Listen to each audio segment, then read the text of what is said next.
Hello everyone, जैसे कि आज हम लोग को देखना आया था कि advanced accounts. Okay, this is the first topic, है ना। ये हम लोग आज फर्स्ट टॉपिक से हम लोग रिकॉर्ड कर रहे हैं इसको। और ये जो पूरी सीरीज चलेगी, आपको सारे के सारे वीडियोस आपको मिल जाएंगे, ठीक है ना। तो जैसे कि आज हम लोग बात, सबसे पहला तो क्वेश्चन ये उठता है कि एडवांस्ड अकाउंट्स है क्या और एडवांस्ड अकाउंट्स में हमें कवर क्या करना है, ठीक है। तो एडवांस्ड अकाउंट्स की अगर हम बात करें तो एडवांस्ड अकाउंट्स में हमें क्या क्या कवर करने वाले हैं, तो देख लीजिए यहाँ पे। सबसे पहले एडवांस्ड अकाउंट्स के टॉपिक, एडवांस्ड अकाउंट्स के जो टॉपिक है वो ये है, बेसिक कंसेप्ट ऑफ कंपनी। सबसे पहले तो बेसिक कंसेप्ट ऑफ कंपनी हम लोग देखेंगे इसमें, है ना, कि कंपनी होती क्या है और कंपनी के बारे में। क्योंकि एग्जैक्टली यहाँ पे हम लोग को एडवांस्ड अकाउंट्स में पढ़ना क्या है। बिजनेस अकाउंट यानी बेसिक अकाउंट्स में हमने क्या पढ़ा था। बेसिक अकाउंट्स में हमने ये पढ़ा था कि एक सोल प्रोप्राइटरशिप बिजनेस है, उसका रिकॉर्डिंग से लेकर के रिपोर्टिंग यानी फाइनेंशियल स्टेटमेंट कैसे बनता है, ठीक है। लेकिन हम सभी को पता है हम लोग को जॉब कहाँ करना है। सोल प्रोप्राइटरशिप के यहाँ तो जॉब हमें मिलने से रहा, वो हमें सैलरी दे भी नहीं पाएगा। तो जाहिर सी बात है हमें कंपनी में काम करना है, तो कंपनीज का फाइनेंशियल स्टेटमेंट कैसे, वहां देखो जर्नल एंट्री वैसी होती है, लेजर वैसे ही होता है। लेकिन जब हम बात करते हैं फाइनेंशियल स्टेटमेंट की, तो फाइनेंशियल स्टेटमेंट कंपनी का अलग बनता है। तो उनका अलग फॉर्मेट, अलग शेड्यूल पे बनता है। तो वो कैसे बनता है वो हम लोग को सीखना है। तो उससे पहले हमें सीखना होगा व्हाट इज कंपनी, है ना। पहले कंपनी के बारे में तो जान ले। नेक्स्ट फिर क्या होता है, हम लोग को, आपको पता है financial statement of a company भी पढ़ना है। तो चूंकि हमें financial statement of a company पढ़ना है, इसलिए पहले हम क्या पढ़ते हैं, basic concept of company. Next फिर हमें क्या पढ़ना है, एडवांस जनरल एंट्रीज। सवाल तो जनरल एंट्री तो ऑलरेडी अकाउंट में आप पढ़ा रखे थे, यहाँ क्या पढ़ा देंगे। तो यहाँ पे हम लोग पढ़ने वाले हैं सैलरी से related general entries, income tax से रिलेटेड जनरल एंट्रीज, यानी इनकम टैक्स प्रोविजन से रिलेटेड जनरल एंट्रीज यहाँ पे हम लोग कवर करेंगे। यहाँ तक समझ में आ गया। नेक्स्ट फिर हम लोग का क्या है,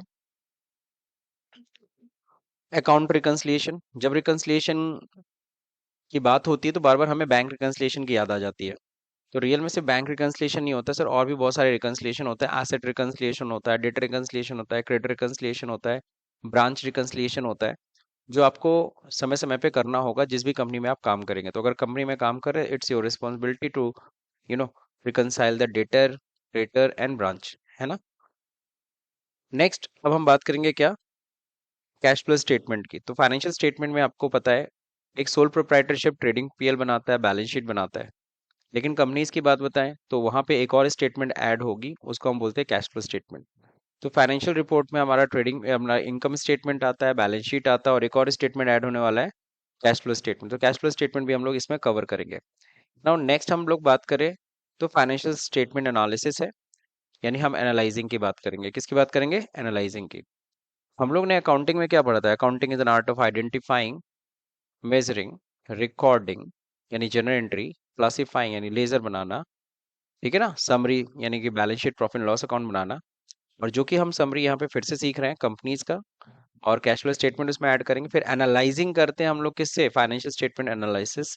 अब इसमें क्या होता है कि अलग अलग तरह के एनालिसिस आपको सीखनी होंगी, जस्ट लाइक कंपैरेटिव एनालिसिस कैसे करते हैं, है ना, कॉमन साइज स्टेटमेंट कैसे तैयार करते हैं, ट्रेंड एनालिसिस कैसे करते हैं, रेशियो एनालिसिस कैसे करते हैं। तो वो सब हम लोग यहाँ पे करेंगे, जो कि मोस्ट ऑफ द बड़ी कंपनीज में इसका यूज होता है प्रैक्टिकली। ऑनलाइन फाइनलाइजेशन भी हम लोग सीखेंगे। इसको पहले अकाउंट फाइनलाइजेशन कर कहते थे जब ये मैनुअल होता था। अब चूंकि कंप्यूटर्स पे होता है, आपको पता है सारी अकाउंटिंग तो कंप्यूटर पे हो रही है, और जो कंप्यूटर पे फाइनलाइजेशन करते हैं तो उसको हम क्या बोलते हैं, ऑनलाइन फाइनलाइजेशन, ठीक है ना। नेक्स्ट ये हम लोग सीखेंगे टैली पे, प्रॉफिट स्क्रीनिंग। दैट मीन्स हम एक प्रॉफिट स्क्रीनिंग प्रोजेक्ट टू, यानी कि इसमें क्या होगा कि कंपनीज का पे प्रॉफिट एंड लॉस और बैलेंस शीट तैयार करना होगा। कंपनीज का क्या तैयार करना होगा, प्रॉफिट एंड लॉस और बैलेंस शीट। लेकिन कब का, इस साल का नहीं, पिछले साल का नहीं, फ्यूचर का। समझ रहे। तो फ्यूचर का प्रॉफिट लॉस और बैलेंस शीट, जिसको हम लोग प्रोजेक्टेड प्रॉफिट लॉस और बैलेंस शीट कहते हैं, तो वो कैसे तैयार होगा वो हम लोग यहाँ पे सीखेंगे, ठीक है। Most of the topics we need to learn in Excel, but only a single topic which is online finalisation we will cover on Tally. समझ रहे। अब हम बात करेंगे इसका मेन ऑब्जेक्टिव क्या है, ये कोर्स आपको क्यों, ये एडवांस अकाउंट्स क्यों पढ़ना जरूरी है। अगर आपको वेरिफिकेशन सीखना है, verify entries pass by your subordinate. क्योंकि देखो सिंपल सी बात है, आप अकाउंटेंट हो और बुक कीपर, बुक कीपर और अकाउंटेंट में फर्क होता है। बुक कीपर जो हर दिन एंट्रीज को रिकॉर्ड कर रहा है, सही ना। आप अकाउंटेंट हो, आप उससे ऊपर हो, आपको क्या करना है, उसकी एंट्रीज को चेक करना है। तो वेरिफिकेशन करना आना चाहिए। जैसे अभी आप लोग देखो टैली पढ़े, तो टैली में आप लोग ने एंट्री करना सीखा, ठीक है ना। लेकिन आप जब एंट्री करते थे तो आपकी एंट्री सर मेरे का चेक कर लीजिए, तो आपके चेकिंग का काम कौन करता था? मैं। बट वो क्वालिटी हाउ, कैसे मैं चेक करता हूँ, कैसे एंट्रीज को मैं पकड़ लेता हूँ, ये गलती है वो गलती है, वो वो एबिलिटी आपको अपने अंदर डेवलप करनी है, समझ रहे हैं ना? तब आप जाकर के क्या करोगे? वेरीफाई एंट्रीज पास्ट, है ना? तो वेरिफिकेशन आपको करने आना चाहिए। पास ईयर एंड एडजस्टमेंट्स, साल के अंत में जो एडजस्टमेंट्स होते हैं वो आपको करने आना चाहिए। रिकंसिलिएशन तो आप लोग पता ही है। रिकंसिलिएशन आपको और सीखना है, सिर्फ बैंक रिकंसिलिएशन के अलावा डेटर क्रेडिटर वाला। फाइनलाइज करना अकाउंट्स को, यानी अकाउंट साल भर का काम खत्म हो गया, हम उसे फाइनलाइज करेंगे, सब कुछ ओके है, कहीं कोई दिक्कत नहीं है। लेकिन बस इतना बोलने के लिए कहीं कोई दिक्कत नहीं है, इसके लिए आपको पूरा A to Z आपको क्या करना होगा? उसको चेक करना पड़ेगा। तो चेकिंग एबिलिटी अपने अंदर डालनी है आपको। नेक्स्ट क्या होता है? प्रिपरेशन ऑफ फाइनेंशियल स्टेटमेंट, जो कि हम लोग पढ़ते ही है। तो ये सारे के सारी चीजें आपको आना चाहिए। Valuation of financial performance, company ने कैसा परफॉर्म किया, पिछले साल से बेहतर किया, खराब किया, ये आपको बिना एनालाइज के नहीं होने वाला। तो इसीलिए हम लोग एनालिसिस सीखते हैं। Prepare necessary reports of the management for the management, sorry, management कई ऐसे रिपोर्ट्स मांगेगा जो आपने कभी नहीं बनाया, बट यहाँ पे बनाना पड़ता है, किसके लिए? मैनेजमेंट के लिए। तो वो सारी चीजें हम लोग यहाँ पे एडवांस्ड अकाउंट्स में सीखते हैं। क्लियर सबको? इसमें किसी को दिक्कत? आज हम लोग को स्टार्ट करना है बेसिक कंसेप्ट ऑफ कंपनी से, है ना? तो व्हाट इज कंपनी, इसको जरा समझेंगे हम लोग। बाकी यहाँ पे दे रखा है, इसको पढ़ने का मेन मकसद क्या है? Know the meaning of the company and its types, B familiar with the sources of finance of a company. Clear है? तो ये सब हम लोग को समझ में आना चाहिए। पहले तो कंपनी सीखेंगे, कंपनी के टाइप सीखेंगे, फिर हम लोग ये सीखेंगे कि कंपनी को पैसे कहाँ से मिलते हैं बिजनेस करने के लिए। एग्जैक्टली। नाउ नेक्स्ट, अब हम लोग बात करने वाले हैं यहाँ पे कैरेक्टरिस्टिक्स ऑफ अ कंपनी की। तो कंपनी की क्या कैरेक्टरिस्टिक्स होती है, कंपनी क्यों फॉर्म करना चाहिए? हम देखो, कंपनी सिंपल से हम एक सोल प्रोप्राइटरशिप बिजनेस करते हैं, क्यों? हमारे पास पैसा अगर एनफ है तो हम अपना खुद का बिजनेस कर सकते हैं, एक अकेला, मतलब कोई हमें पार्टनर नहीं चाहिए। पार्टनर की जरूरत कब पड़ती है? जब हम चाहते हैं हम रिस्क को डाइवर्सिफाई करना। क्या करना? रिस्क को डाइवर्सिफाई करना, प्लस हमें कैपिटल नहीं है हमारे पास, कम कैपिटल है तो, लेकिन कम है। अब हमें बिजनेस करने के लिए 10 लाख चाहिए, मेरे पास 5 लाख चाहिए, तो 5 ही लाख है। तो आई नीड अ पार्टनर, कोई ऐसा बंदा जो 5 लाख और लगा सके, और क्या कर सके, रिस्क भी कॉम्प्रोमाइज हो जाएगा, फिर आधा उसका रिस्क आधा मेरा रिस्क बढ़ जाएगा फिर। तो हम पार्टनरशिप करते हैं, समझ गए? फिर इसके बाद क्या होता है कि हमें पैसे से 5 लाख 10 लाख नहीं, मेरे पास 5 लाख है लेकिन मेरे को बिजनेस ऐसा करना है इसमें 5 करोड़ की जरूरत है। I have 5 lakh rupees but I need to do a business which is required a capital of rupees 5 crore या 50 करोड़। सो कैन इट, क्या ये पॉसिबल है? यस, ये पॉसिबल है। ठीक है ना? तो उसके लिए हम क्या करते हैं, हम पहले तो कंपनी फॉर्म करें। क्या करें? कंपनी फॉर्म करें, जहाँ पे हम लोग बहुत सारे पार्टनर्स रेडी कर सकते हैं, बहुत सारे शेयर होल्डर्स हम रेडी कर सकते हैं। पार्टनर एक तरह का शेयर होल्डर ही होता है, जो कैपिटल में भी शेयरिंग करता है, और कल को जब कंपनी को प्रॉफिट होता है तो उस प्रॉफिट में भी शेयरिंग करता है। ठीक है? तो चलिए, कंपनी का मतलब क्या होता है, पहले तो कंपनी का मीनिंग समझ ले। कंपनी का मीनिंग यहाँ देखो लिखा है, CO को, और पेनी, को मतलब कई लोग, है ना? और पेनी मतलब पैसा। जब कई लोग मिल करके पैसा लगाते हैं किसी कॉमन बिजनेस को करने के लिए, तो उसी को हम लोग क्या कहते हैं? कंपनी। तो कैरेक्टरिस्टिक से पहले तो आप कंपनी का मीनिंग समझ लो। What is company? कोई आपसे पूछता है तो सिंपल से बोल सकते हैं, company is an association of person. Company is an association of person, जो व्यक्तियों का मिला हुआ समूह है, हु आर गेदर, जो इकट्ठा हुए हैं, to do a common business, है ना? जो किसी कॉमन बिजनेस को करने के लिए इकट्ठा हुए हैं, और they will share their capital also, वो क्या करेंगे? पैसा भी लगाएंगे, शेयर भी करेंगे। ठीक, तो ये तो कंपनी का मीनिंग हो गया। कैरेक्टरिस्टिक्स क्या है सर? आर्टिफिशियल लीगल पर्सन होता है। जैसे ही कंपनी बनती है ना, अगर बनाने वाले जो लोग होते हैं ना, वो लोग और कंपनी दोनों क्या हो जाती है? तुरंत अलग अलग हो जाती है। ठीक है ना? ये है सेपरेट लीगल एंटिटी। क्या है? और कंपनी की अपनी खुद की पहचान हो जाती है। जैसे हम अपने नाम पे जमीन खरीदते हैं, अपने नाम पे खर्चे करते हैं, कंपनी भी अपने नाम पे जमीन खरीद सकते है, अपने नाम पे खर्चे करती है, उसकी भी एक एक वो भी एक आर्टिफिशियल पर्सन है। क्या है? Artificial person. जैसे आप लोग ने पढ़ा था इनकम टैक्स में, 7 टाइप ऑफ असेसी, तो कंपनी भी उसमें एक असेसी है सर, है ना? वो भी एक पर्सन है। क्या है? पर्सन। लेकिन कौन सी पर्सन है? आर्टिफिशियल। सेपरेट लीगल एंटिटी भी समझ गए। जैसे ही आप कंपनी बनाते हो, आप ही ने कंपनी बनाई, लेकिन जैसी कंपनी बनेगी, कंपनी अलग, आप अलग। ठीक है? Next, limited liability. कंपनी में लाइबिलिटी आपकी लिमिटेड होती है, सिर्फ कहाँ तक लिमिटेड होती है? आपके द्वारा लगाए गए पैसे तक सीमित है, आपके द्वारा इन्वेस्ट किए गए अमाउंट तक सीमित है। नहीं समझे? इसको एक एग्जांपल से समझते हैं। सपोज करिए मैंने एक शेयर खरीदा कंपनी का। कंपनी के शेयर की बात करें तो कंपनी का शेयर है कितने का? सपोज कंपनी का शेयर है 1,000 रुपए का, सॉरी 1,000 रुपए का शेयर है। सही है। मैंने कितने शेयर खरीदे? मैंने 100 शेयर खरीदे। बताओ कितने का शेयर हुआ? ठीक है ना, ये हो गया प्राइस, ये हो गया क्वांटिटी। सॉरी, हाँ सही तो बोला मैंने। एक शेयर का दाम कितना है? 1,000 रुपए। और क्वांटिटी कितनी है? 100। तो टोटल वैल्यू कितनी हो गई? सही है। अभी कंपनी ने कहा मुझसे, अभी 100 रुपए का शेयर आप खरीदो, अभी आप मेरे को ना 60 रुपए दे दो। कितना दे दो? पूरा नहीं मांगी। कितना मांगी? सिर्फ 60 रुपीज। कितने शेयर का? कंपनी ने अभी पूरा पैसा नहीं मांगा, कुछ ही पैसा मांगा कि अभी 60 रुपए दीजिए। तो मैंने उसे 60 रुपए दे दिया। यानी कितना दे दिया? 60,000। कंपनी को जैसे ही पैसा मिला, कंपनी ने अपना बिजनेस स्टार्ट कर दिया, काम करना शुरू किया, उसको वो पैसे से पैसा बनना शुरू हो गया, उसको पैसे की रिक्वायरमेंट नहीं हुई तो उसने हमसे नहीं मांगा। लेकिन बताओ मैंने शेयर कितने का खरीदा है? मैंने शेयर कितने का खरीदा है? 1 लाख का ना। मैंने पेमेंट कितना किया? कल को कंपनी को प्रॉब्लम हुई, कंपनी डूबने लगी या जो भी होने लगा, तो कंपनी कल को हमसे मांग सकती है। कितना और मांग सकती है? 40,000 और मांग सकती है। सही है कि नहीं सही है? क्योंकि हमने शेयर कितने का खरीदा था? हाँ, 1 लाख का शेयर था वो।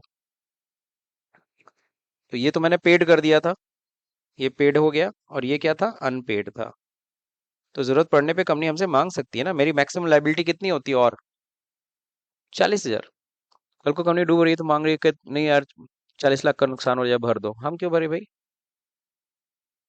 मैंने तो सिर्फ कितने का? 1 लाख का शेयर खरीदा था। 60,000 मैं दे चुका, मैक्सिमम और कितना दे सकता हूँ? 40,000, उससे ज्यादा नहीं। लेकिन भाई अगर तुम सोल प्रोप्राइटरशिप बिजनेस करते और तुम्हारे बिजनेस में नुकसान होता, तुमने 5 लाख लगा के बिजनेस किया, कल को नुकसान हुआ 10 लाख, तो भरना पड़ेगा सर। घर बेच करके भरना पड़ेगा। वहां लिमिटेड लाइबिलिटी नहीं होती है, अनलिमिटेड लाइबिलिटी होती है। पार्टनरशिप फर्म में भी सेम होता है। पार्टनरशिप फर्म में भी क्या होता है? सेम होता है। आप लगाए 2 लाख रुपए लगा के बिजनेस स्टार्ट कर रहे हो, लेकिन कल को इतना नुकसान हुआ कि कल को 10 लाख भरना पड़ेगा। भरना पड़ेगा सर, घर से लाना पड़ेगा, कहीं से भी, घर बेच के दीजिए, लेकिन देना पड़ेगा। Is that clear?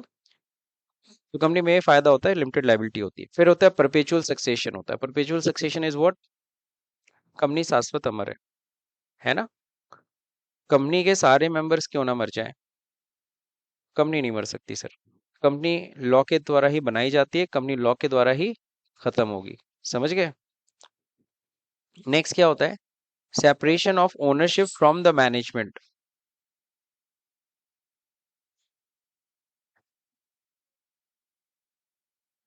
Clear? Perpetual succession समझ में आ गया कि नहीं आ गया? आ गया। नेक्स्ट क्या होता है? Separation of ownership from the management. अगर आपने कंपनी खोली, आपने अगर कंपनी अगर बना रहे हो, आप ही बिजनेस कर रहे हो, आप ही अगर सपोज सोल प्रोप्राइटरशिप है, आपकी शॉप है, आप ही उसमें डिसीजन मेकर हो, क्या खरीदना है क्या नहीं खरीदना है, किस प्राइस पे बेचना, आप ही डिसीजन ले रहे हो। ठीक है ना?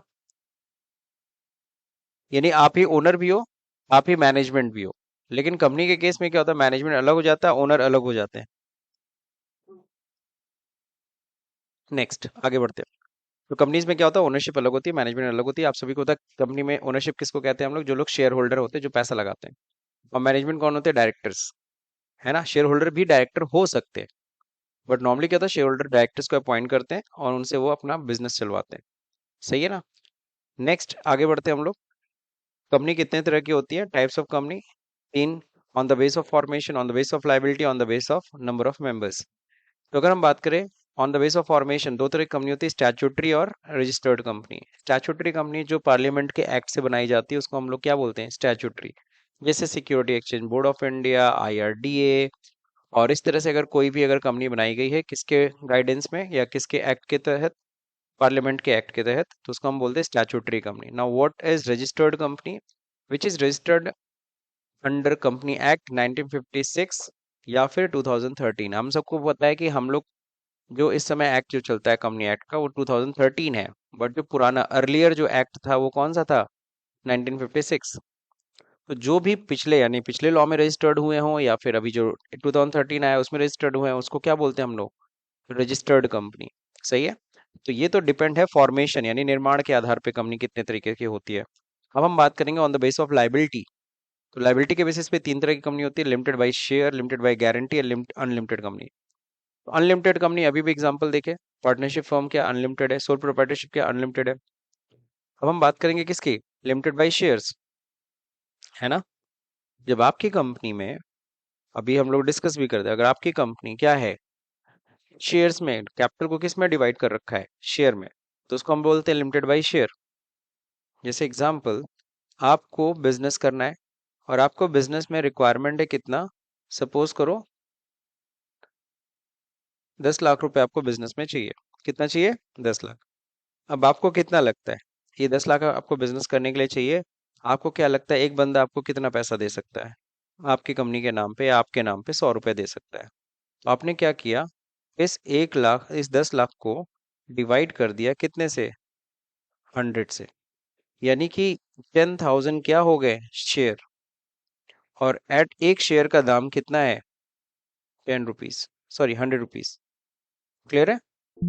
तो यहाँ पे अगर हम लोग डिस्कस करें तो ये हो गया आपके शेयर का रेट। कुछ समझ में आया कि नहीं आया? 100 रुपीज। तो ये आपने क्या किया, आपने अपने टोटल कैपिटल को, टोटल कैपिटल कितनी थी आपकी? 10 लाख। उसको कितने हिस्से में तोड़ दिया? 10,000। और एक हिस्से का दाम कितना है? 100 रुपए, है ना। तो अगर 10,000 लोग मिल जाए और 100 100 रुपया दे दें तो आपका 10 लाख रुपए कलेक्ट हो जाएगा। सही है कि नहीं सही है? तो ये है आपका कैपिटल, ये होते हैं यानी कि यहाँ पे आपकी जो कैपिटल है वो लिमिटेड बाई शेयर हो गया। यहाँ पे जो कंपनी आपकी लिमिटेड बाई शेयर है, इसी 10 लाख से आपकी कंपनी का स्टार्ट हो रहा है। तो जब आपकी कंपनी में क्या है, शेयर्स के ऊपर डिपेंड है, यानी कि शेयर्स, आपकी कैपिटल को शेयर में डिवाइड कर दिया गया, तो उसको हम लोग कहते हैं लिमिटेड बाई शेयर। अब लिमिटेड बाई गारंटी मतलब जब आपकी कंपनी की कोई गारंटी लेता है, जैसे खासकर इस तरह की कौन सी कंपनी होती है, just like foundation, just like example में अगर हम ले ले, बीइंग ह्यूमन है, रिलायंस फाउंडेशन है। तो वहां पे क्या होता है, आप गारंटी लेते हो कि मैं इस कंपनी की 10 लाख तक की गारंटी लेता हूं, अगर कल को कंपनी डूबी तो 10 लाख रुपए कौन भरेगा? मैं भरूंगा। तो वहां पे क्या हो गया? लिमिटेड बाई गारंटी हो गई। सही है। तो ये ज्यादातर कौन कौन सी कंपनियां होती है? नॉट प्रॉफिटेबल ऑर्गेनाइजेशन, जो प्रॉफिट के लिए काम नहीं कर रही हैं, समाज सेवा के लिए काम कर रही हैं। समझ गए। तो being human, Reliance foundation, Melinda Gates foundation, ये सब यही सब है। क्लियर। तो इस तरह से on the base of liability एक लिमिटेड बाय शेयर होते हैं, एक लिमिटेड बाय गारंटी होते हैं और एक अनलिमिटेड कंपनी होती है। अब हम बात करेंगे on the base of number of member. तो इसमें डिवाइड किया है, तीन तरह की कंपनी होती है, private, public and one person company, OPC जिसको शॉर्ट में बोलते हैं। प्राइवेट कंपनी बनाने के लिए कम से कम 2 लोग चाहिए, पब्लिक कंपनी बनाने के लिए कम से कम 7 लोग चाहिए, और वन पर्सन कंपनी के बनाने के लिए, ओपीसी बनाने के लिए कम से कम कितने लोग चाहिए? कम से कम 7 लोग चाहिए। कम से कम कितने लोग चाहिए? 7 पीपल, 7 लोग चाहिए किसको बनाने के लिए? ओपीसी। समझ गए। अब प्राइवेट कंपनी के नाम में आप आगे पीछे ऊपर नीचे कहीं ना कहीं क्या शब्द देखेंगे? प्राइवेट शब्द देखेंगे। तो प्राइवेट शब्द लगा होना चाहिए कंपनी के नाम के आगे पीछे ऊपर नीचे कहीं भी। सही है ना। एक ओपीसी यानी वन पर्सन कंपनी है तो उसके नाम के आगे मतलब पीछे, खासकर नॉट आगे, ओपीसी शब्द लगा होना चाहिए। क्या, कौन सा शब्द? ओपीसी शब्द। और अगर हम बात करें पब्लिक कंपनी, तो पब्लिक कंपनी में ना तो हम लोग प्राइवेट शब्द का प्रयोग करते हैं, ना तो हम लोग ओपीसी शब्द का प्रयोग करते हैं। अगर जैसे फॉर एग्जांपल लिखा है रिलायंस कंपनी लिमिटेड या टाटा कंपनी लिमिटेड, इसका मतलब है क्या? क्लियर हो गया सब लोग को? तो प्राइवेट कंपनी सबको समझ में आया? वन पर्सन कंपनी समझ में आया? और इसकी फॉर एग्जांपल अगर कहीं लिखा हुआ है कि कोई कंपनी का नाम लिखा, सपोज करो लिखा है new era company private limited या पी लिमिटेड, है ना, इसका लोग प्राइवेट हो गई, नाम से आप देख के पहचान जाओगे प्राइवेट कंपनी है। और फिर अगर लिखा हुआ है कहाँ पे, फॉर एग्जांपल कुछ भी लिखा है Kingfisher company limited, what is that? Public company, public है। किंगफिशर कंपनी लिमिटेड, कहीं मैंने प्राइवेट शब्द यूज नहीं किया, तो वो पब्लिक कंपनी है। सही है ना? अगर मैंने लिखा राहुल बजाज कंपनी ओपीसी, है ना, तो इसका मतलब 1% कंपनी, वो ओपीसी शब्द लगा रहेगा। ठीक। तो यहाँ देखो कुछ एग्जांपल है आपके सामने। भारतीय reserve bank of India, it's a statutory company, company incorporated by means of special act of parliament और any statute legislature, RBI, LIC, these are clear. इन लोगों को क्या बोलते हैं हम लोग? Statutory company. Now Reliance industries limited registered company है, company registered under the company act 2013 है, सॉरी नॉट 23, 2023। और अर्लियर एक्ट, अर्लियर मतलब पुराना एक्ट, कौन सा था? 1956। Tata Motors limited, Reliance industry limited, Infosys limited, these are what? Registered company. Now company limited by shares, है ना, liability of a member of this company, this type of company is limited by to the amount if any unpaid on the shares held by him, held by them। तो already अभी example दिया था कि 1 लाख के share खरीदा आपने, 60,000 दे दिया है, 40,000 अनपेड है, तो जो अनपेड है उतनी की आपकी लाइबिलिटी है ना। यानी आपकी लाइबिलिटी मैक्सिमम कहाँ तक है? आपके द्वारा खरीदे गए शेयर के अमाउंट लिमिटेड है। सही है ना? उसी को हम लोग कहते हैं limited by share. If the shares are fully paid up, अगर आपने शेयर का पूरा पेमेंट कर दिया था 1 लाख रुपए, no further liability arises on them, तो आपके ऊपर कोई अदर लाइबिलिटी नहीं है। कल को मैक्सिमम डूबेगा तो कितना डूबेगा? वही 1 लाख, उससे ज्यादा डूब नहीं सकता। Example Wipro, ITC, Bajaj auto, ये सब क्या है? कंपनी लिमिटेड बाई शेयर्स हैं। Company limited by guarantee, again समझो, liability of a member of the member of this type of company is limited by the amount of guarantee undertaken by them. उन्होंने कितने की guarantee ली है? मैंने company बनाई, उसकी guarantee ली। For example Reliance, Reliance foundation का जो गारंटी हो, किसने लिया होगा? डेफिनेटली रिलायंस नहीं लिया होगा। तो अगर रिलायंस फाउंडेशन अगर कहीं से कोई सामान उधार खरीद रहा होगा, तो सप्लायर आराम से दे देगा, क्योंकि उसको पता है इसके पीछे कौन खड़ा है, किसने गारंटी ली है। बात समझे कि नहीं समझे? फॉर एग्जाम्पल अगर सपोज अभी अमन है, वो जाता है आपसे पैसे लेने, मैंने कहा यार 5,000 रुपये इसको उधार, इसने मांगा आपसे 5,000 रुपये उधार, आप नहीं दे रहे हो। फिर मैंने कहा तू दे दो यार, मैं हूँ, कोई दिक्कत नहीं है, तो आप इनको दे दोगे खटक से। ठीक है ना? तो लिमिटेड बाय गारंटी ये होती है। हाँ, कल को अगर ये तुम्हें नहीं देगा तब मैं तुम्हें दूंगा। दैट मीन्स गारंटी का पेमेंट कब करना होता है? जब फाइनली नुकसान होगा तब, अदरवाइज नहीं। ये दे देते तो मुझे कोई दिक्कत नहीं है। तो उसे हम लोग कहते हैं limited by guarantee. To the asset of the company in the event of its being wound up, ये कब देना पड़ेगा? अगर कल को कंपनी क्या हो रही है? बंद हो रही है। वाउंड अप मतलब बंद होना। Example Indian schools of business, doctor Reddy research foundation, जितने भी फाउंडेशन वाले होते हैं। अच्छा, इन कंपनियों की एक खास बात होती है, ये रजिस्टर्ड होते हैं कंपनी एक्ट के तहत, लेकिन इनको कहा जाता है सेक्शन 25 की कंपनीज। कौन सी कंपनी? ये सेक्शन 25 में आते हैं, और इनको अपने नाम के एंड में लिमिटेड शब्द लगाने की रिक्वायरमेंट नहीं होती है। लगाएंगे ही नहीं ना, लिमिटेड है भी, लिमिटेड तो है लेकिन लिमिटेड बाई गारंटी है। लेकिन सेक्शन 25 इनको आज़ादी देता है कि इनके पीछे, अपने नाम के पीछे लिमिटेड शब्द नहीं लगाना है। ठीक है? अनलिमिटेड कंपनी समझिए, company not having the limit of on it's liability of a member, each member of each member is liable for the debt of a company in proportionate to his interest in the company। है ना? जितना share तुमने लगाया, जितना share तुम्हारा है, उतने share तक तुम्हें भी कल को बर्डन बढ़ेगा। कल को मान लो तुम लोगों ने लगाया था 2-2 लाख रुपए, 3 लोगों ने कितना था, 6 लाख लगा के बिजनेस स्टार्ट किया, कल को 12 लाख की लाइबिलिटी उठ गई, तो आप तीनों में वो भी बटेगा बराबर हिस्सों में। सही है ना? 4-4 लाख रुपए तीनों को भरना भी पड़ेगा। एक एग्जाम्पल यहाँ पे दिया, Amway India express private limited, है ना, प्राइवेट लिमिटेड कंपनी, क्लियर है सबको? This is a company which by its article of association registered the rights to transfer its shares। Private company किसी और को शेयर ट्रांसफर नहीं कर सकती। प्राइवेटली एक दूसरे को हम लोग शेयर ट्रांसफर करते हैं। लिमिट्स प्राइवेटली समझ गए ना? यानी आपको हम जानते हैं, मैंने आपको कॉल किया, ऐसा नहीं कि कल को अखबार में निकाल देंगे कि कोई भी हमारी कंपनी के शेयर खरीद सकता नहीं, ऐसा हम नहीं कर सकते, वो इनलीगल हो जाएगा। They limits the number of members to 200, minimum 2, maximum 200। पहले 50 होता था कंपनी एक्ट 1956 में, इसको बढ़ा के क्या किया गया 2013 में 200। मिनिमम 2, प्राइवेट कंपनी के लिए कम से कम 2 लोग, और मैक्सिमम कितने लोग हो सकते हैं 200 लोग, 200। Prohibits any invitation to the public to subscribe for any shares of the company. Prohibits है, प्रोहिबिट्स मतलब प्रतिबंधित है, आप किसी बाहरी व्यक्ति को शेयर अलॉट नहीं कर सकते, शेयर नहीं दे सकते, उसको इनवाइट नहीं कर सकते शेयर खरीदने के लिए।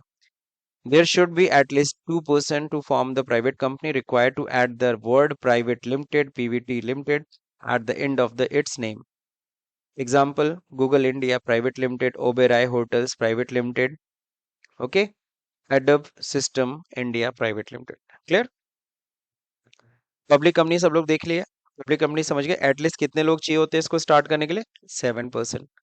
ठीक है ना? नाम आप लोग देखो, Bharat petroleum corporation limited, coal India limited, air India limited, है ना? अब तो एयर इंडिया का नाम चेंज हो गया। आगे देखते हैं। ओपीसी 1% कंपनी, क्लियर है? एकदम इसके सारे नियम कानून एकदम प्राइवेट कंपनी जैसा होता है, बस इसमें फर्क क्या होता है, एक बंदा भी कंपनी क्रिएट कर सकता है। All the provisions related to the private company are applicable to OPC. जो प्राइवेट कंपनी का नियम कानून है वही किसके ऊपर लागू कर दिया गया? ओपीसी के ऊपर। Required to add a word OPC at the end of its name, like outmart services private limited, bracket में ओपीसी लास्ट में लिखा है ना, ये लिखाना जरूरी है। Mega skills education OPC private limited, clear? अब यहाँ पे देखो छोटा सा असाइनमेंट है, यहाँ पे give 4 examples of the following type of company. So it is up to you, ये आप लोग के ऊपर है कि आप इसको कंप्लीट करें। प्राइवेट कंपनी के 4 एग्जांपल्स यहाँ देने हैं आपको। यू कैन, आप गूगल करो, जैसे मन करे वैसे करो। पब्लिक कंपनी के 4 एग्जांपल्स। अच्छा, वो एग्जांपल वही होने चाहिए जो बुक के अंदर या इस पीपीटी में ना हो। सेम नाम को आप रिपीट मत करिएगा जो ऑलरेडी एग्जाम्पल में है, ठीक है? वन पी ओपीसी भी ढूंढ लेंगे आप लोग, और फिर क्या अनलिमिटेड कंपनी भी ढूंढ लेंगे आप लोग। तो ये आप लोग आराम से आप लोग खुद से कर लीजिएगा। Company limited by guarantee, company limited by shares, तो आपको पता है जितने फाउंडेशन हैं वो सब किस में आ जाएंगे? गारंटी में maximum. Company limited by shares, most of the company, आपको जो यहाँ पे आपको मिलने वाला है पब्लिक कंपनी, वही सारे किस में मिलने वाले हैं? लिमिटेड बाय शेयर्स में मिलने वाले हैं। स्टैट्यूटरी कंपनी भी आप लोग ढूंढ लेंगे, और रजिस्टर्ड कंपनी। तो आपको जो यहाँ पे मिलने वाला है ना पब्लिक कंपनी, वही आपको कहाँ मिल जाएगा? वही आप सेम रजिस्टर्ड कंपनी में भी लिख सकते हो। तो मेरे ख्याल से यहाँ तक समझ में आ गया सब लोग को। अब यहाँ पे एक छोटा सा टास्क आपका ये है कि प्राइवेट कंपनी और पब्लिक कंपनी में डिफरेंस लिखना है, ठीक है? तो चलिए बात करते हैं प्राइवेट और पब्लिक कंपनी के बीच में डिफरेंसेस। कुछ डिफरेंसेस तो आप लोग अभी जान गए हो कि प्राइवेट कंपनी के लिए कम से कम कितने लोग चाहिए? 2। पब्लिक कंपनी के लिए मिनिमम कितने लोग चाहिए? 7। ये तो बेसिक। अब हम बात करेंगे कैपिटल की। प्राइवेट कंपनी बनाने के लिए कितनी कैपिटल चाहिए होती है? 1 लाख एटलीस्ट। और जबकि पब्लिक कंपनी बनाने के लिए कम से कम पेड अप कैपिटल कितनी चाहिए? 5 लाख। सही है ना? एक प्राइवेट कंपनी को, एक प्राइवेट कंपनी में आपको कम से कम 2 डायरेक्टर अपॉइंट करने होते हैं। यानी एक प्राइवेट कंपनी के लिए कम से कम 2 डायरेक्टर की रिक्वायरमेंट है। और एक पब्लिक कंपनी में कितने डायरेक्टर की? 3 डायरेक्टर एटलीस्ट। 3 है कि 5 है? पक्का? चलो ठीक है, क्लियर। तो इतने डायरेक्टर्स आपको चाहिए, एक किस में? एक पब्लिक कंपनी में। अब हम बात करेंगे किसकी? एक प्राइवेट कंपनी को अपने नाम के एंड में प्राइवेट शब्द लगाना पड़ेगा, प्राइवेट, पीवीटी या पी शब्द का प्रयोग करना पड़ेगा, क्योंकि पब्लिक कंपनी को इस तरह के किसी भी शब्दों का प्रयोग नहीं करना है। एक प्राइवेट कंपनी पब्लिक में शेयर्स को इशू नहीं कर सकती, यानी पब्लिक को इनवाइट नहीं कर सकती अपने शेयर्स को खरीदने के लिए। लेकिन एक पब्लिक कंपनी पब्लिक को इनवाइट करती है शेयर्स खरीदने के लिए, उसमें पब्लिक का पैसा लगा होता है। Is that clear? तो ये आई थिंक इतने डिफरेंसेस काफी है। आप चाहो तो और भी इस पे रिसर्च करोगे तो और डिफरेंसेस आपको मिल जाएंगे, ठीक है? नेक्स्ट क्या है? Sources of finance of a company. एक कंपनी को पैसे कहाँ से मिलेंगे? कंपनी आपको स्टार्ट करना है, कंपनी को जाहिर सी बात है पैसे कहाँ से मिलेंगे? पहला तरीका तो आपको साफ साफ दिख रहा है कि आपको क्या करना होगा, आपको शेयर शेयर इशू करते हो, शेयर से पैसा आता है। तो किस तरह के, कोई भी कंपनी पैसा कहाँ से जुटाती है? फाइनेंस, है ना? कहाँ से जुटाती है? तो सोर्स ऑफ फाइनेंस 2 है, long term and short term. सबसे पहले बात करेंगे लॉन्ग टर्म फाइनेंस की। पहला है शेयर इशू करके, दूसरा डिबेंचर इशू करके, तीसरा रिटेन्ड अर्निंग, चौथा term loan from bank. Share समझ रहे हो सब लोग? शेयर इशू करके डिवेंचर लोन लेकर के, पब्लिक लोन, पब्लिक से जब हम लोन लेते हैं, ऑलरेडी इसके बारे में हम लोग डिस्कस पहले भी कर चुके हैं। तो अगर पब्लिक से अगर हम लोन लेते हैं और उनको क्या देना पड़ता है, एक सर्टेन परसेंट इंटरेस्ट, और उनसे ही पैसा हमें लंबे समय के लिए मिल जाता है, तो एक तरह से पब्लिक लोन है डिवेंचर।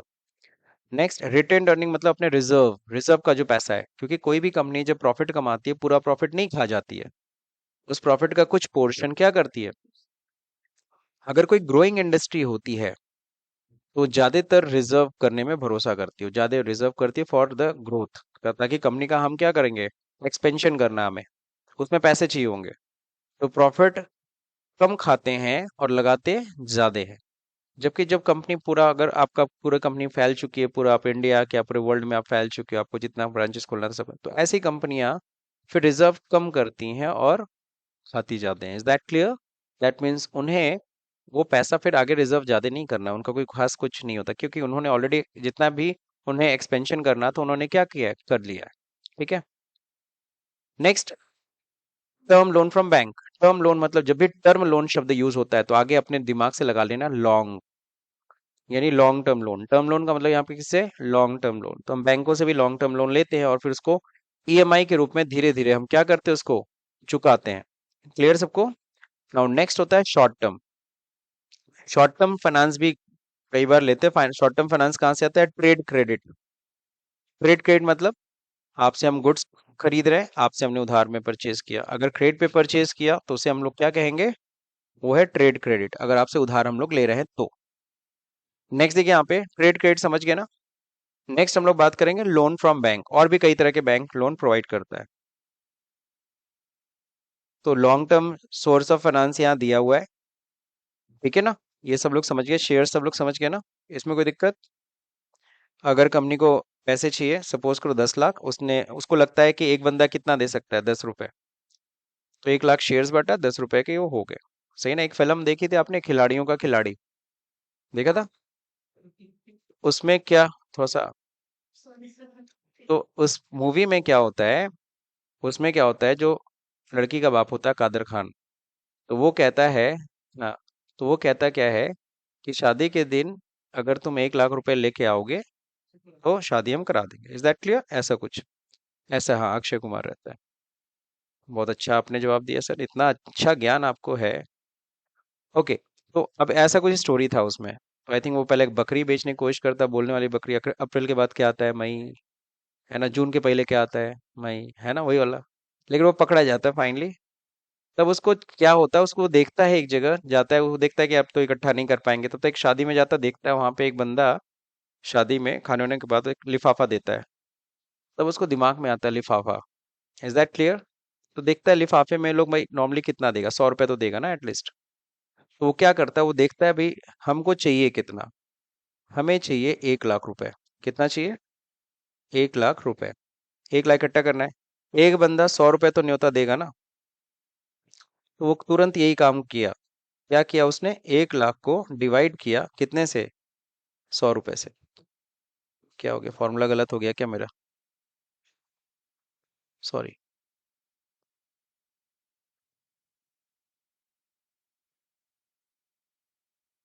क्लियर है? 1 हजार, उसने क्या किया, उसने 1 हजार कार्ड छपवाए। क्या छपवाए, शादी का कार्ड, है ना, उसने 1 हजार शादी का कार्ड छपवाए। और फिर पूरे मुंबई शहर में, जैसा कि उसमें दिखाया था, वो लोकेशन मुंबई उसका रहता है, तो वो देता है हर एक पूरे मुंबई भर में, जिसको जानता नहीं जानता वो सबको देते जाता है कि साहब ये लोग शादी का कार्ड, शादी के दिन आइयो, 5 स्टार होटल का खाना खाइयो, और 100 रुपये न्योता जरूर दे के जाइयो। Are you getting my point? अब अगर किसी को 100 रुपए में 5 स्टार होटल का खाना मिल रहा है फैमिली सहित, तो कोई छोड़ेगा नहीं, अनजान भी होगा तब भी आ जाएगा। तो शादी के दिन 1 हजार लोग 100 रुपया न्योता लेके पहुंच जाते हैं, दैट मीन्स उसका 1 लाख रुपए कंप्लीट। तो दिस इज व्हाट, उसने भी शेयर का सिस्टम ही अपनाया था। कौन सा सिस्टम अपनाया था, शेयर का। तो अगर हम लोग यहाँ पे डिस्कस करें, तो share, this is the main चीज है, आपको कितनी कैपिटल चाहिए और आपको कितना कोई पैसा दे सकता है। आपको लगता है 10 लाख हमें चाहिए, हमें एक, हमारे बिजनेस के नाम पे कम से कम कितना कोई लगा सकता है, 10 रुपए तो दे ही सकता है। तो उसको डिवाइड कर देंगे, दैट्स इट, 1 लाख शेयर हो गया, 10 रुपए का ईच। अगला, शेयर्स दो तरह के होते हैं, प्रेफरेंस शेयर्स और इक्विटी शेयर्स। प्रेफरेंस शेयर्स किसे कहते हैं? प्रेफरेंस शेयर्स सिंपल सी बात है, जो लाइन में सबसे आगे खड़े रहते हैं, है ना। जब प्रॉफिट देते हैं, प्रॉफिट जब बांटना शुरू होगा तो वो भी लाइन में सबसे पहले आगे खड़े रहेंगे, साहब हमको पहले दे दीजिए, हाँ ठीक है ले लो। Is that clear? और कल को अगर कंपनी बंद होगी ना, तो कैपिटल अगर वापसी करने बैठेंगे तो वो भी सबसे पहले आके खड़े रहेंगे कि भैया पहले हमारा हिस्सा दे दो। तो इनको हम कहते हैं प्रेफरेंस शेयर्स। यानी इनकी देखो डेफिनेशन दो कंडीशन पे डिपेंड होती है। अगर तुम प्रेफरेंस शेयर को डिफाइन करोगे तो दो कंडीशन पे इनकी डेफिनेशन है। पहला कंडीशन कि डिविडेंड इनको सबसे पहले दिया जाता है इक्विटी शेयर होल्डर से पहले, वो भी एक सर्टेन परसेंट से। प्रेफरेंस शेयर के आगे लिखा होता है 10% प्रेफरेंस शेयर्स या 12% प्रेफरेंस शेयर्स। अगर आपने 1 लाख के शेयर्स खरीदे हैं तो 12% मतलब 12,000 रुपए तुम्हें साल में मिलेगा डिविडेंड। Is that clear? और दूसरा नंबर, कल को कैपिटल, कल को बिजनेस बंद होती है तो कैपिटल रीपेमेंट भी सबसे पहले तुम्ही को होगा। किस केस में? जब कंपनी क्या हो रही होगी, वाउंड अप। समझ गए? इक्विटी शेयर क्या होते हैं? इक्विटी शेयर जस्ट जो प्रेफरेंस शेयर नहीं है वही इक्विटी शेयर है। इनको प्रॉफिट में हिस्सा प्रेफरेंस शेयर होल्डर के बाद मिलता है। इनको कल को कैपिटल वापसी भी प्रेफरेंस शेयर होल्डर के बाद मिलेगा। सही है ना? लेकिन रियल ओनर कौन होता है कंपनी का? Equity share holder, preference share holder नहीं। क्यों? क्योंकि प्रेफरेंस शेयर होल्डर्स की एक लाइफ होती है मैक्सिमम 20 ईयर। 20 ईयर से ज्यादा कोई भी प्रेफरेंस शेयर होल्डर, आपने प्रेफरेंस शेयर लिया है, 20 साल तक मैक्सिमम आप कंपनी के साथ जुड़े रह सकते हैं। उसके बाद तो आपको पैसा वापस मिलके को हम अपने कंपनी से क्या कर देंगे, अलग। लेकिन equity share holder these are the real owner, है ना? जब तक मन करे ये इनके पोस्ट शेयर होल्डर रह सकते हैं। समझ गए कि नहीं समझ गए? और प्लस वोटिंग राइट्स की भी बात करो तो वोटिंग राइट्स किसको होती है? इक्विटी शेयर होल्डर्स को, प्रेफरेंस शेयर होल्डर्स को नहीं होती है। प्रेफरेंस शेयर होल्डर्स को सिर्फ कभी जैसे मीटिंग वोटिंग हुआ ना, तो मीटिंग में वोटिंग करने की बात होती है, आप भी अपनी वोटिंग डाल सकते हो। तो नॉर्मली प्रेफरेंस शेयर होल्डर को वोटिंग नहीं मिलता है। प्रेफरेंस शेयर होल्डर को सिर्फ उसी साल वोटिंग करने का अधिकार होता है जिस साल उनके अधिकारों का हनन हुआ हो, यानी उनको डिविडेंड ना दिया गया हो, या उतना जो भी मतलब इस तरह का कोई भी, जिस साल उनको डिविडेंड नहीं मिला उस साल वो भी अपना, है ना, हाथ उठा सकते हैं, वो भी अपनी वोटिंग डाल सकते हैं। नॉर्मली नहीं देते वोटिंग। समझ गए? नेक्स्ट, डिबेंचर सब लोग समझ गए हो? डिबेंचर एक तरह का लोन है, पब्लिक लोन। अब पब्लिक से लोन लेने में कंपनी को क्या फायदा है? सर बहुत फायदा है। अगर कंपनी जाती है बैंक से लोन लेने तो बैंक कहता है हमें 14% ब्याज चाहिए, है ना? अब कंपनी क्या करती है, पब्लिक को ऑफर करती है, ठीक है हम पब्लिक से लोन ले लेंगे, पब्लिक को हम 10% दे देंगे, चलो ब्याज। 10% ब्याज देगा पब्लिक को। सोचो, पब्लिक आज बैंक में पैसा जमा करती है तो 6% ब्याज मिलता है, 6, 6.5। बहुत उड़ के गया तो 7% मिल रहा है बैंक से। यहाँ कंपनी हमको 10% ब्याज दे रही है, तो पब्लिक को फायदा, कंपनी को भी फायदा हो गया। 14 की जगह कितना देना पड़ रहा है? 10%, 4% का नफा हो गया, तो दोनों को फायदा हो गया। तो कंपनी क्या करती है, पब्लिक से उधार ले लेती है। ठीक है ना? सेम कंसेप्ट यूज करती है। कंपनी को कितना चाहिए, 10 लाख, तो उसको लगता है 100 रुपए तो एक बंदा दे ही सकता उधार, तो 10,000 वो डिबेंचर बांट कर देगी, 10,000 debenture at the rate of 100 रुपए। तो जिसको भी उधार देना 100 रुपए एटलीस्ट दे सकता है आप। समझ गए सब लोग? कहीं कोई दिक्कत? फिर रिटेन्ड अर्निंग, ये तो जितना पैसा तुम जुटाए हुए हो, देखो पिक्चर में भी कितना बढ़िया लग रहा है, नहीं सुंदर लग रहा है। तो इसने जितना पैसा जुटाया है, यानी प्रॉफिट से जो पैसा रिजर्व करके रखा है, उस रिजर्व के पैसे को भी ये अपने बिजनेस में इन्वेस्ट कर सकते हैं। तो यहाँ से फाइनेंस इकट्ठा हो जाता है। टर्म लोन समझ गए, long term loan. Term loan का मतलब क्या होता है? टर्म लोन का मतलब लॉन्ग टर्म लोन है। तो अगर लॉन्ग टर्म लोन अगर हम ले रहे हैं तो लॉन्ग टर्म लोन का भी पैसा हम लोग क्या करते हैं, वो हमारे लिए सबसे अच्छा, बैंक से हम फाइनेंस हम लोन ले ले और उस पैसे से हम अपना बिजनेस स्टार्ट कर ले, अपना बिजनेस कर ले। ठीक है? तो टर्म लोन समझ गए कि नहीं समझ गए सब लोग? अब हम बात करेंगे किसकी, short term source of finance. तो आज मैं बस हल्का सा बता रहा हूँ, बाकी कल डिटेल में पढ़ेंगे। इसमें ट्रेड क्रेडिट होता है। ट्रेड क्रेडिट सब लोग समझते हो, जब हम लोग किसी से, हम लोग सप्लायर से उधार मान लेते हैं 10 दिन, 20 दिन, 15 दिन, 1 महीने की उधारी पे, उसको हम क्या कहते हैं, ट्रेड क्रेडिट। फिर लोन फ्रॉम बैंक होते हैं, यानी बैंक से भी हम लोन ले लेते हैं, सीसी लोन, जिसके बारे में हम लोग ने काफी हद तक डिस्कस किया है, लेकिन फिर भी इसको और क्लियर करेंगे हम लोग कल। सीसी लोन, कैश क्रेडिट क्या होता है, और क्या होता है, बैंक ओवरड्राफ्ट। बैंक ओवरड्राफ्ट और सीसी लोन, आपको बता दूं, बैंक 75% ऑफ लोनिंग बिजनेसेस को किस फॉर्म में करते हैं, सीसी लोन के रूप में। किस रूप में? तो सीसी लोन हमें समझना होगा बढ़िया से, और क्या करना होगा। और फिर आपको पता है जब भी कोई लोनिंग होगी वहां उसके अगेंस्ट सिक्योरिटी जरूर होती है। अब सिक्योरिटी किस रूप में होते हैं? सिक्योरिटी के 3 रूप होते हैं। पहला हाइपोथिकेशन, दूसरा मॉर्टगेज, तीसरा प्लेज, है ना। तो ये तीन सिस्टम होते हैं, हाइपोथिकेशन, मॉर्गेज और प्लेज। हाइपोथिकेशन क्या होता है, मॉर्गेज क्या होता है, प्लेज क्या होता है, we will learn later on, that means tomorrow. But before that एक चीज मैं आपको क्लियर कर दे रहा हूँ। आप लोग को ये जो तीन असाइनमेंट अभी दिया है ना, सॉरी असाइनमेंट वन है ये, और दो ही असाइनमेंट सॉरी, और एक जो ये आपको करके लाना है, हो जाएगा। तो कल हम लोग शॉर्ट टर्म फाइनेंस और सिक्योरिटी के टाइप्स पढ़ेंगे, और एक और चीज हम लोग कवर करेंगे कि how to register a company. हम आपको अगर कंपनी का रजिस्ट्रेशन करना है तो हम कहाँ पे जाना है, और थोड़ा जो वो मिनिस्ट्री वाला हायरार्की है वो भी हम देखेंगे, प्लस साइट के बारे में, साइट भी हम लोग देखेंगे कौन सी कंपनी पे हम रजिस्ट्रेशन करते हैं, ठीक है।